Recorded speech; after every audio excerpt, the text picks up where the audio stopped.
TV Tudo Web. 15 anos de comunicação sem fronteiras. Apresenta...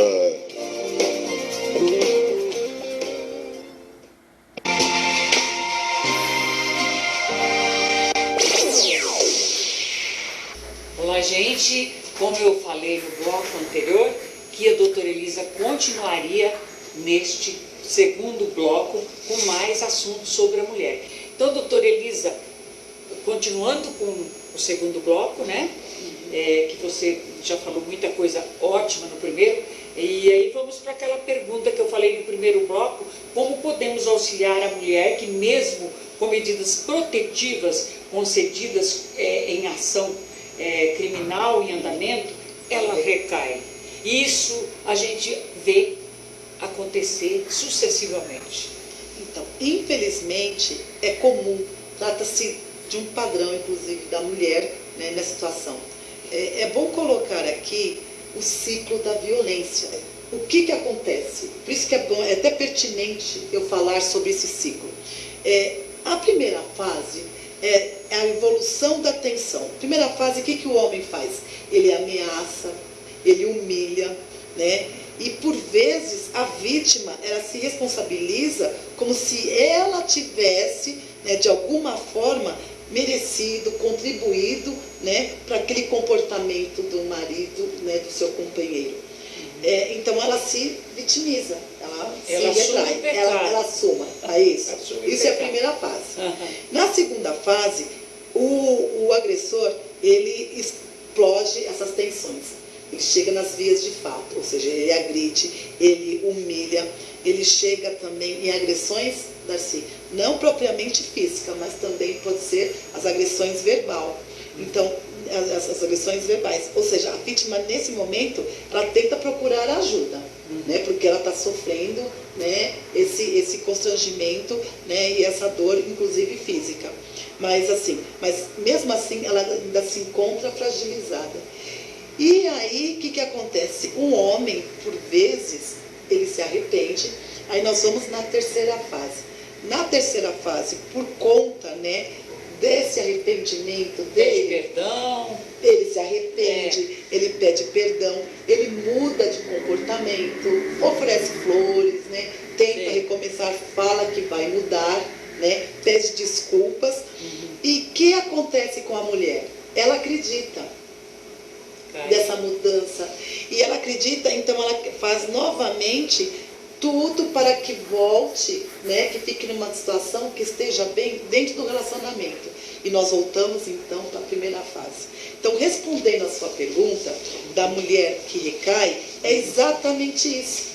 A mulher, ela fica na condição, porque ela já passou pelas ameaças, já passou pela agressão, ela tomou atitude, então, de ir para frente, né, e de mover ação, de pedir medidas protetivas, mas ela se arrepende por conta também do arrependimento dele e ela recai. O que é bom a gente fazer nesse caso é continuar ouvindo essa mulher, né? Porque, como falei anteriormente, a gente não pode, né, criticar. Sim. Porque ela se encontra realmente... Porque o que ele faz, o agressor? Ele também tem momentos bons, né? Ela viveu momentos bons com ele. E ela confia que prevaleça mais esses momentos do que o que ela fica exposta nesse relacionamento abusivo. O que não pode fazer é com que a gente deixar de dar assistência para essa mulher, né? E porque ela está num processo de libertação. Vai chegar um momento de que essa mulher, ela vai realmente, sabe, se conscientizar, assumir, né? E assumir e querer mudar a vida dela. E depois ela vai encontrar todo aquele respaldo, né? Que ela tem seus valores, Sim. ela tem seus valores, ela tem suas qualidades, né? E porque a partir do momento que ele começa a criticar mesmo esses, todo dia fala para você, você é feia, você é isso, você é aquilo, ela vai se condicionando e assumindo aquelas críticas, né? Isso. Que é como ela tivesse mesmo, que ela fosse uma mulher incapaz. É o que a gente falou. São aqueles fatores que ele falou, porque ele se sente dono, ele controla o dinheiro. Se a mulher, às vezes fala de dependência econômica, pensa naquela mulher que ela não trabalha. Então. Né? Que não trabalha. trabalha, mas não, tem mulheres que trabalham, elas são remuneradas e bem remuneradas. E recai ainda. E o que ele faz? Ele controla o dinheiro dela, ela não tem poder de controle financeiro da vida dela. Né? Então, para você ver, ele manipula a mulher em todas as formas. Né? E por isso que, para ela recair, é muito fácil, porque a partir do momento que ele faz um agrado, que ele faz promessas de mudança, ela recai. Mas o importante é que nesses casos, mesmo com medida protetiva, mesmo que ela tomou ação, que a ação criminal em andamento, é interessante colocar uma divisão, uma limitação. Se ela pedir medida protetiva, não tem problema, porque não vai gerar uma ação penal. Então, na verdade, é como se estava dando um susto nele, para que ele não recaia e para que inibe o comportamento dele e a ação dele. Mas a partir do momento que ela moveu uma ação criminal, aí não fica tão fácil no sentido de quê? De ela se arrepender. Vai continuar dando andamento, aí vai ter sim um posicionamento judicial. O juiz vai se manifestar, o Estado se manifesta através do judiciário, dentro daquela situação, dentro daquele caso concreto. Certo. Então ali ele realmente pode sofrer a sanção, mesmo com o arrependimento da vítima. Tá? Isso acontece.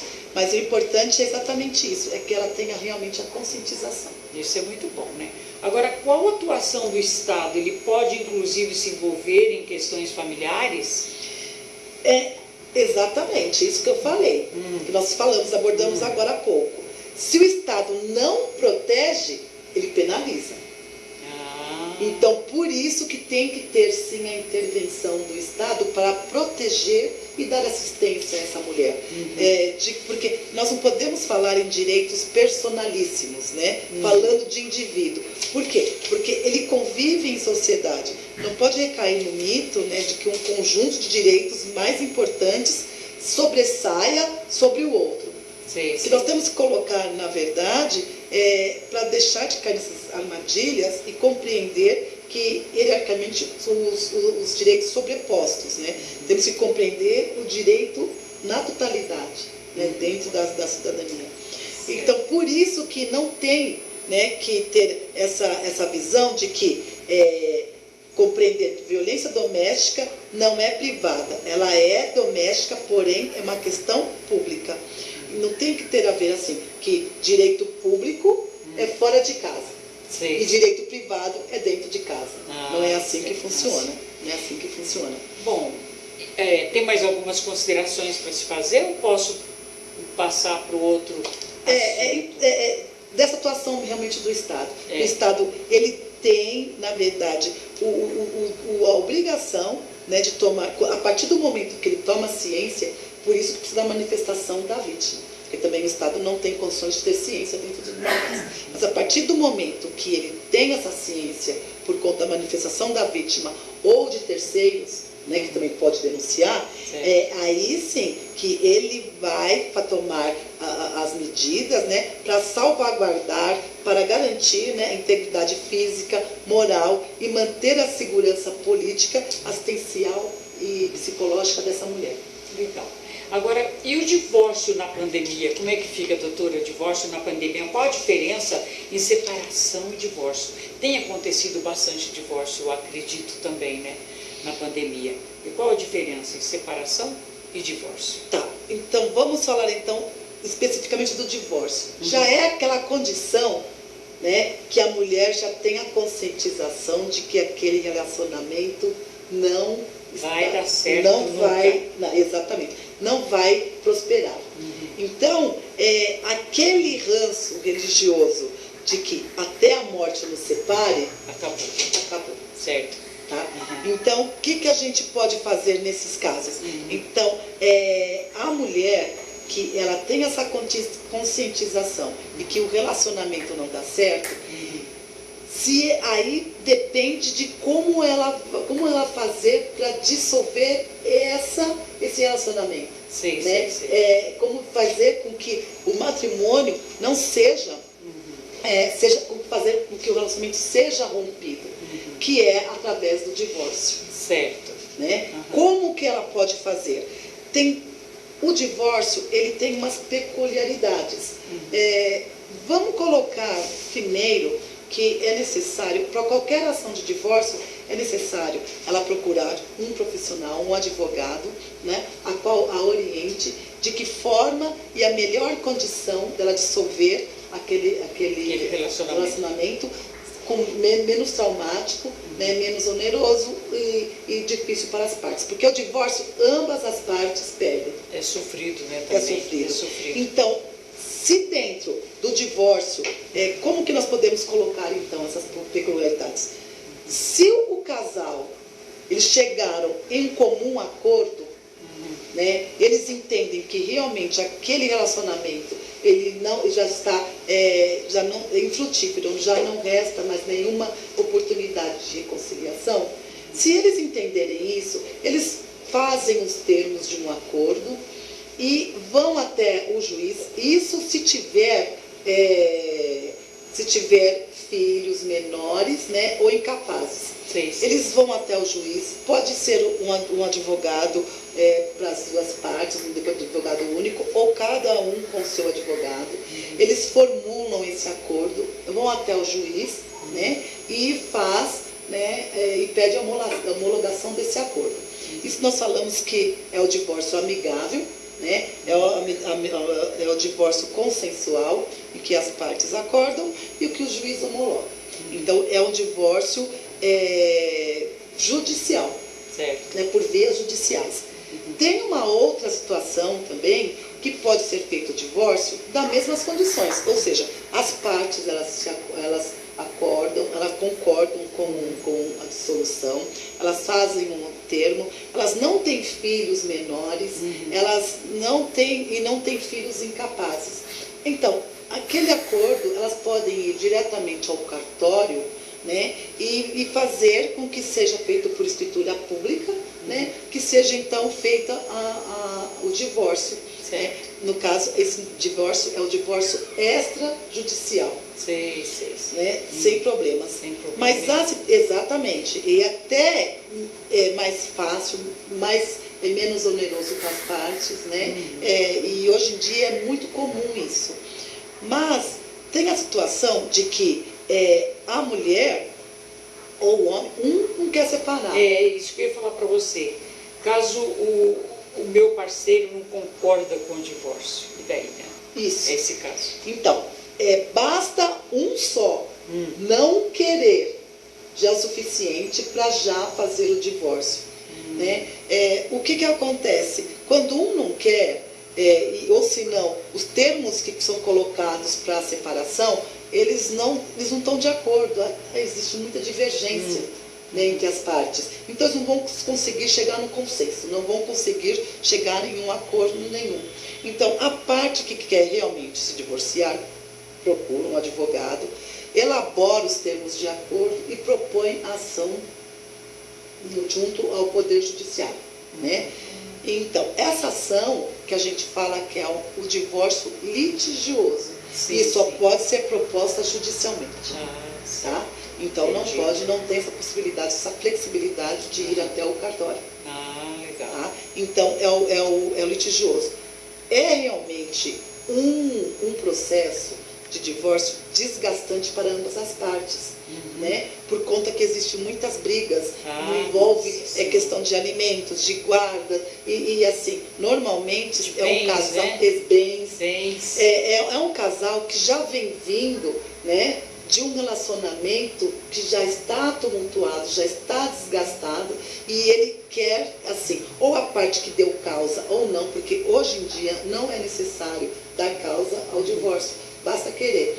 Então, ele coloca isso numa condição de vingança, né, de não querer ver o outro livre, né, de não querer a dissolução. Não querer dar aquilo que ele ganhou para a metade, né, que então, é de direito. Quando não existe esse tipo de acordo, aí é movida uma ação então judicial e o juiz que vai realmente determinar e vai informar que realmente os direitos de cada parte. Onde que nós vamos dar entrada no divórcio?